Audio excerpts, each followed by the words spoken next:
With the regime of Syrian President Bashar Assad seemingly being re-accepted into the Arab world, Israel and Russia are seeking to remove Iran and its proxy Hezbollah from the county. Israel has been working on the difficult task of destroying Tehran's dreams of regional hegemony and a forward base against the Jewish state for close to a decade through its campaign between the wars with hundreds of airstrikes in Syria. Most recently, it was accused of using a surface-to-surface, non-line-of-sight missile to strike Iranian targets outside Damascus in a rare daytime attack.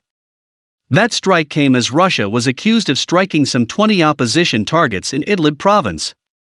Israel does not comment on most alleged strikes, but it has been accused of carrying out strikes around Damascus and deep inside Syrian territory, including in northern Syria near the Turkish border and the Bukamal region near the Syrian-Iraqi border. Russia intervened in the Syrian conflict in September 2015 on the side of Assad, and Moscow is seen as the main power to speak with when Israel wants to carry out strikes in the country. Although Israel and Russia have been using a deconfliction mechanism to avoid an unwanted conflict, the Russians on the ground in Syria are not the ones sitting in Moscow speaking with the Israelis. Russia has allowed Israel to maintain its freedom of operation over Syria, as long as it does not endanger their forces.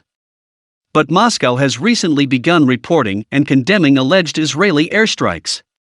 In June, Russian ambassador to the UN Vasily Nebenzia said the IAF airstrikes were more and more frequent and that they complicate efforts to stabilize the situation in Syria and the region. Removing Iran from the region has been a central focus of Israel's military,